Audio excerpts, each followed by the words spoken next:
The Adventures of Ozzie and Harriet, starring the entire Nelson family. Here is Ozzie, who plays the part of Ozzie Nelson. And, of course, his lovely wife, Harriet, as Harriet Nelson. The older of the Nelson boys, David, appears as David Nelson, and his younger brother, the irrepressible Ricky, played by Ricky Nelson. The Nelsons' next-door neighbor, Thorny, is played by Don DeFore.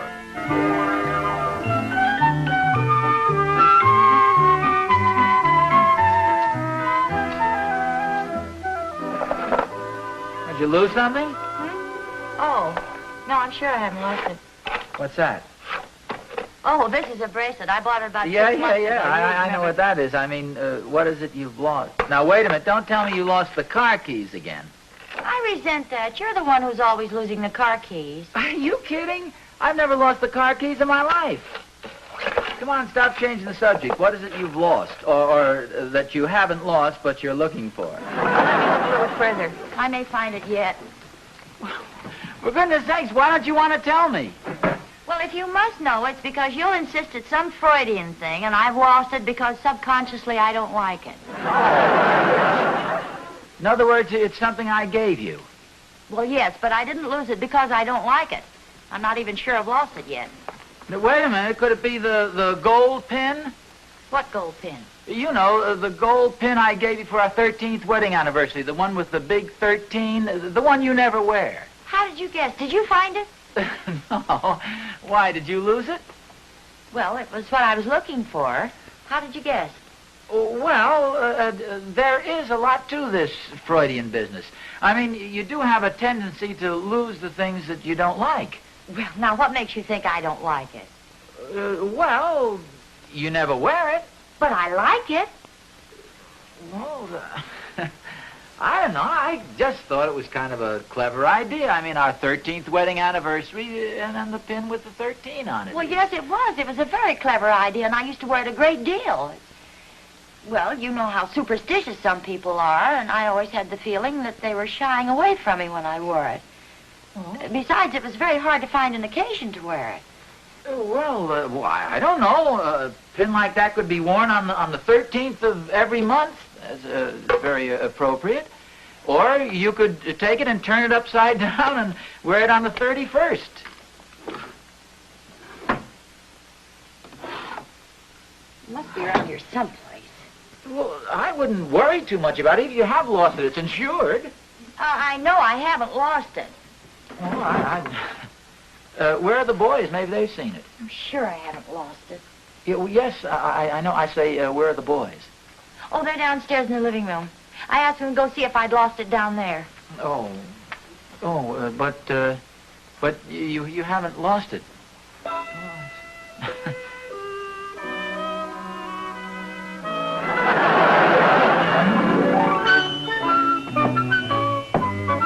You look under the cushions in the couch, and I'll look under the cushions in the chairs. You look under the cushions in the couch, and I'll look under the cushions in the chairs. And what difference does it make? Plenty. Pop always sits in the chairs. So what? Sometimes money falls out of his pockets. We're not looking for money, Ricky. We're looking for Mom's pin. If I did happen to find some money, do you think I could keep it? It wouldn't be very honest. What should I do? Just do the honest thing. Split 50-50 with me. Okay, but you gotta split 50-50 with me, too. Come on, just start looking.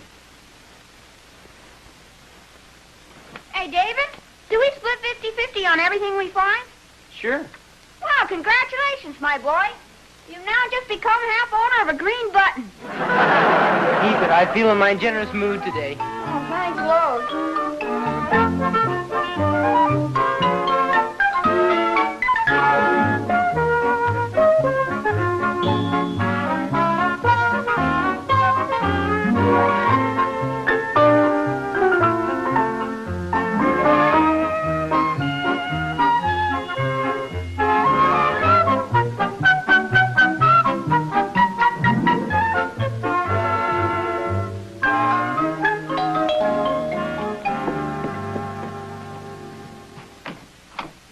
Hello, Sonny. Is Mother or Dad home? Yes, sir. Come right in. Thank you. Would you tell them the claim investigator is here? Holy smokes, a real live investigator? Well, I seem to be alive, but I'm afraid I'm not the kind of investigator you're thinking of. I don't carry a gun. I've never been sapped with a blackjack. I'm just an insurance claim investigator. I just go around and listen to a lot of tall stories. Who is it, Rick? It's the man from the insurance company. He's here to listen to a lot of tall stories. Nelson? Oh, yes? My name is Matthews, Mr. Nelson. Oh, how do you do? Come right in and sit down, Mr. Matthews. Thank you. Oh, this is my wife, the gentleman from the insurance company. Oh, how do you do? How do you do? Won't you sit down? Matthews. Thank you. It's very quick service. Well, we try to straighten these things out as promptly as possible. Now, as I understand it, this is a case of mysterious disappearance. Yes, that's right. The pin just disappeared. We can't find it anywhere. I see. Well, we'll have to fill out a claim. I have a description of the pin from the policy. A large, round gold pin with a large number 13 in the center. Yes, that's right. It was a gift I gave to Mrs. Nelson for our 13th wedding anniversary. I designed it myself. Oh, congratulations. No. Oh, thank you. That's been quite a few years ago, though. I see. Now, when did you first notice the pin was missing, Mrs. Nelson? Oh, it was a couple of days ago. She evidently noticed it was missing a couple of days ago, but just this morning, I came into our bedroom and I saw that Mrs. Nelson was searching for something. And I don't know, somehow I got the idea that she might have lost this particular 13th anniversary pin, and sure enough, she had. That's interesting. Well, when you first noticed the loss, did you notify the police? Oh, no. No. Who'd want to? No. We didn't figure anybody had stolen it. We figured that Mrs. Nelson had just misplaced it. Do you often misplace things of value, Mrs. Nelson? Oh, just this pin. No. She doesn't make a habit of misplacing valuable things. And this pin has a great sentimental value, naturally, being an anniversary gift like that. I paid $125 for it. I see. And that's why we're not interested in the money, of course. It's the sentimental value of the... $125. That's the principle of the thing. I mean, you can't actually measure sentiment in terms of money. I paid $125 for it. I made a note of that the first time you mentioned it. Now, I have your assurance that the pin was lost through inadvertence, and you've made every reasonable effort to locate it. Oh, yes, we turned the place upside down. Every reasonable.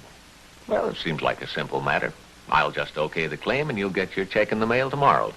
Oh, that's... Say, there seems to be one little discrepancy here. Oh, what's that? According to the files at our office, our appraiser values the pin at $150. Well, we'll send you a check in the mail tomorrow. Good night. Good night, Mr. Matthews.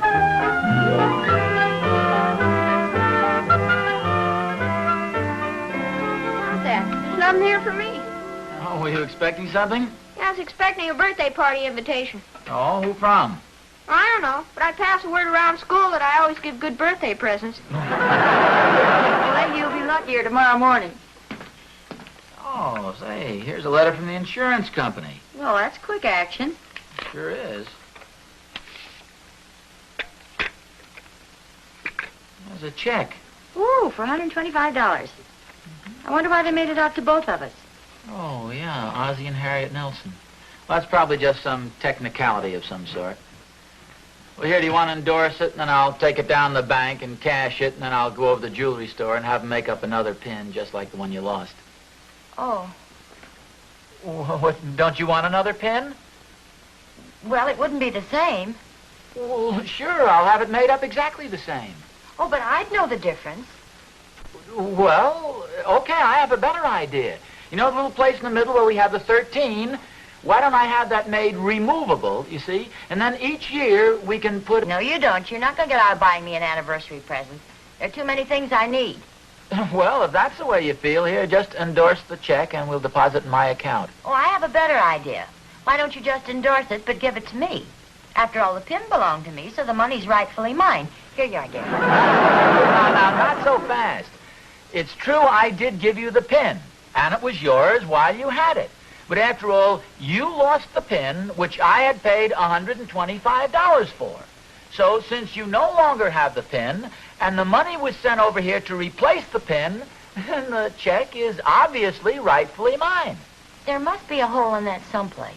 No, not at all. Let's approach this thing legally and look at the various equities involved here.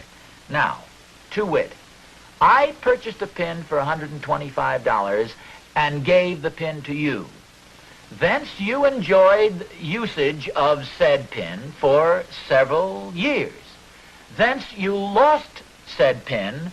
Thence the company returned my money. Hence the check and the money belongs to me henceforth. Would you mind repeating that again? Cut out the stalling now. Here's the pen. You have the check. Just sign it. No. I don't know very much about law, and I don't think it's ethical for you to try and pressure me.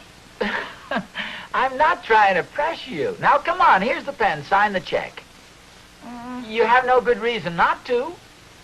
Well, in that case, I think I'll go out and consult my recipe book. Recipe? What are you talking about? So I can cook up a good reason.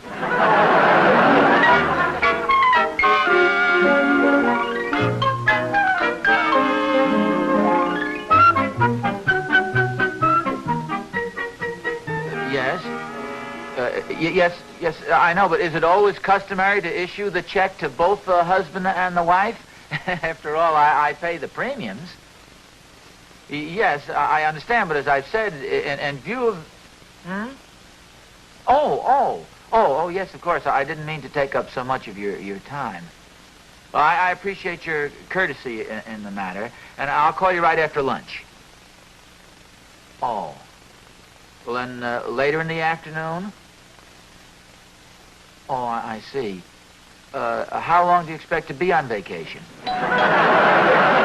Okay.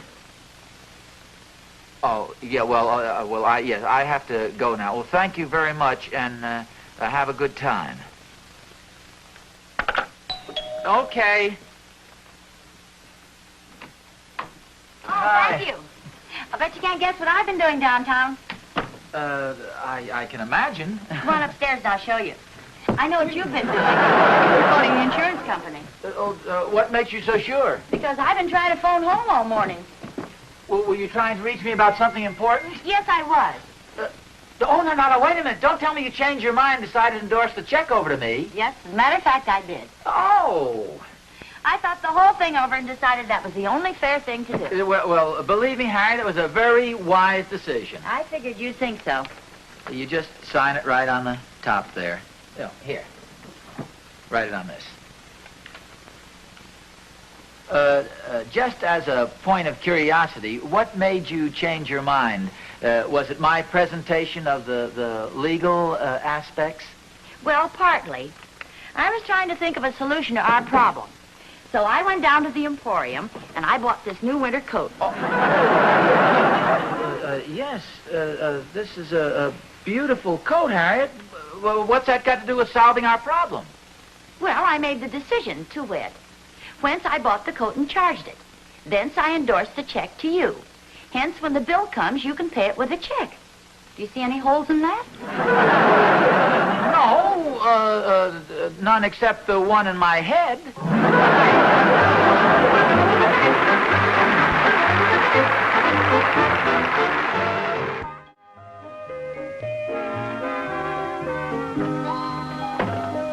Come on, Rick, let's go. We promised to do this yesterday. Boy, what a mess. Every time we go to a drive-in movie, you spill stuff all over the back of the car. That happened when they showed that bathing beauty contest in the newsreel. What's that got to do with it? I had my mouth full of popcorn, and I tried to whistle. Boy, look at this. Popcorn, candy, ice cream, milk cartons. You're a regular human disposal. Just think how much I would have eaten if it had been a double feature. Come on, you help clean up some of this stuff, too. Okay. Ouch. What's the matter? I don't know. I stuffed myself on something. Hey, look at this. Hey, it's Mom's pin. Yeah, when I got back here. I don't know. Well, I bet Pop will be happy. I'll say. Think he'll be happy about $1's worth? Ricky, don't be so mercenary. Mercenary? Heck, who's being mercenary? You are. I am not. Besides, I don't even know what it means. Mercenary means you're always thinking about money. I am not. Never mind. Come on, let's show this to Pop. Just remember, if there's a reward, I found it. Wow, guess what we found? Guess what we found? Guess what I found? Okay, guess what Ricky found? Okay, what did you find? Mom's gold pin. Oh, how about that? That's wonderful. Harriet! Harriet! In case there's a reward, you know my address, Pop. What's the trouble? Look what Ricky found, your pin. Oh, how wonderful. Where did you find it? In the back of the car. Well, how about that? Good for you. I know sometimes in the lost and found columns they offer rewards. I wonder how it got in the back of the car. Maybe you dropped off one of Mom's dresses. Yes, it could have when I took them to the cleaners. In fact, they always mention a reward in the lost and found column. Well, okay, here's $1. Oh, gee, thanks, Pop. Don't forget your old pal. Who's that? Well, me. Don't tell me you're going to let that money go to your head. Don't worry, it's not going to go to my head. It's going to go to my stomach. Be my guest at the ice cream store. Well, the pleasure's all mine. Well, looks like this is our lucky day. We got the pin back. Yep, and I got a new coat. We also got a nice little check from the insurance company. Well, wait a minute. What about the insurance company? What about them? Well, we'll have to tell them that we found the pin. Well, of course. Oh, I know, but don't you see, they'll want the check back. Well, give it to them, dear. You had it last. That's just it. I can't give them the check back because I was figuring on using the money to pay for the coat that you bought. No, I'm sorry. You'll have to take the coat back so I can Well, give I them the can't check. do that, dear. I bought it on sale, and you can't return anything you buy on sale. Well, what kind of a deal is that? Well, you've always told me to shop carefully. Come on, phone the insurance company. There's nothing I can tell them. I mean, I don't have any... Oh, I'm sure you'll come to some agreement. Well, I mean, I can't say anything to them. I don't have a case of any sort. Well, you've had law training, dear. Even if you don't win, you have the satisfaction of knowing you lost legally. I know you meant that as a compliment, but somehow in my present mental condition, I can't seem to appreciate it. Come on, phone the insurance company. I still don't know what I'm going to tell them. You know that number pretty well. Yes, I've been phoning them all morning. I ought to. Would you connect me with the claims department, please? They've probably had this happen to them before. Well, I'm sure they have. People try to defraud insurance companies all the time. Claims Department, Matthews speaking. Oh, Mr. Matthews, this is Ozzie Nelson. I've got good news. Oh, you finally got your wife to sign the check? Yes, but this is really good news. We found the pin, and I'll send it right over to you. Well, that's... just a minute, Mr. Nelson. We don't want the pin. But you've already sent the check for it, so it's yours. Now, what would Trans-Northern Insurance do with your pin? It wouldn't look good on any of our executives. But it's your pin. I mean, you paid for it. No, Mr. Nelson. You paid for it. We insured it. I'm glad you got it back. Just return our check, please. See, I want to explain. See, a rather... you might say a rather humorous thing has happened over here. I should imagine you'd be very happy about this. I remember you said the pin had great sentimental value.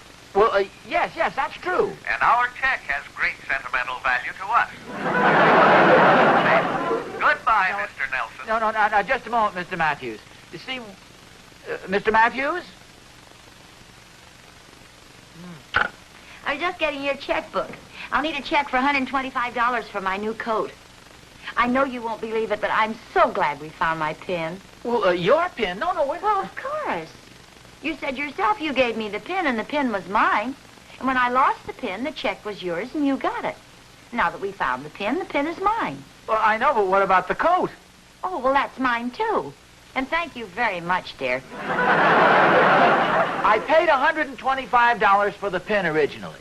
And now you want me to give you $125 to pay for the coat, and I have to give $125 to the insurance company. If you lose anything else of value, I'll go bankrupt. Well, dear, those are the chances you take when you buy insurance. Now, that doesn't make any sense at all. I think I'll go out and ask Thorny what he thinks about all this expensive confusion. I'm glad you think it's so funny. Oh, now, Oz, you should always try to see the humorous side of things. I'll bet you wouldn't laugh if this had happened to you. Of course not. Then it wouldn't be humorous anymore. Let's look at this thing logically. I gave Harriet a pin, right? Right. She lost it, right? Right. The insurance company gave us a check, so the check belongs to me, right? Wrong. Well, you don't expect me to pay for the same pin twice. I'm not supposed to do that. Oz, when you're married, you're supposed to do a lot of things you're not supposed to do. Now, why don't you just give Harriet the pin and take your loss like a man? Figure you've been to Las Vegas. But I haven't been to Las Vegas. I got cleaned out right here at home. I'll tell you what, Oz. Why don't you stay up all night under a sun lamp? I'll keep the dice rattling, I'll blow smoke in your face, step on your shoes, spill drinks all over your suit, and you'll never know the difference. That's no solution. Well, I've tried to help you, but you refuse to take my advice. I say you should give Harriet the pin and... Yes, I know what you say. However, that's only your opinion. Well, didn't you come out here to get my opinion? Well, you can't settle anything like this with just one opinion. I think I'll get several opinions before I make up my mind. Okay, Oz. If everybody feels the same way you do... You'll give Harriet the pin? No, I'll go get some more opinions.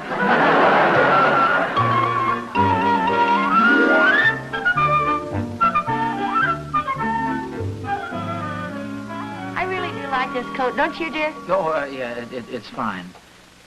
Well, you should show more enthusiasm. After all, you did pay for it. Yeah, I'm very aware of that. Harriet, I've been thinking this whole thing over, and I've decided that you should keep the pin. I want you to have it. After all, I gave it to you for our anniversary. Oh, well, thank you, dear. And since you've been so nice about giving the pin back to me and buying this coat, I have a little surprise for you. You bought a new hat. Look. It's a check made out to me by you for $125. I don't get it. I sold the pin. You sold the pin, but I just gave it to you. Who did you sell it to? Oh, you'll die when I tell you. Well, no, you can tell me. After all, I'm sort of conditioned to surprises. I've been getting them all day long. Who bought it from you? Well, Mr. Matthews of the Trans-Northern Insurance Company. Oh. He called a while ago and asked if the pin was for sale. Well, why does he want it? He's going to give it to his wife for their 13th anniversary. Oh, is their 13th anniversary coming up? Well, no, not yet, but since the company appraised the pin for $150, he decided it was such a bargain that he'd buy it and put it away for a while. Now, aren't you happy? Oh, yeah. I think it was a good deal for you to sell it, especially since you didn't wear it very much. I can't help but think of the big kick I got, though, and when I went in and picked it out. You know, I designed it, and a little round pin with a 13 in the middle. After all, what could be more appropriate for our 13th anniversary? Almost anything. You gave it to me on our 14th anniversary. Now, wait a minute. You mean all this time I've been 1 year behind on our anniversaries? Yep, Well, then, the last anniversary was really our 18th. that's right. Well, by golly, this explains it. What? Well, why it seemed so strange to me that David was 17.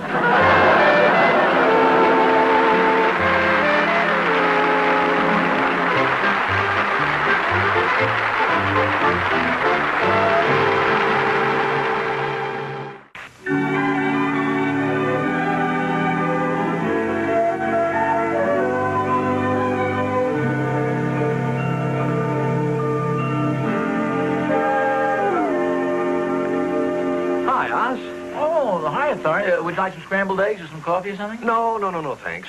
You know, I've been thinking over this story of yours, and frankly, I find it a little hard to believe. In what way? Well, Oz, how can a man forget how many years he's been married? Oh, it can happen, Lorne. Well, not to me. We've got a system. Catherine worked it out when we were first married. Well, I'd like to hear about it. Well, it's very simple, Oz. You see, besides giving Catherine an anniversary present, I also give her $1 for each year we've been married. Naturally, she makes sure I know which anniversary it is. Oh, say, that's okay. Pretty sly, huh? Yeah, how many years have you been married? Well, according to Catherine, 48.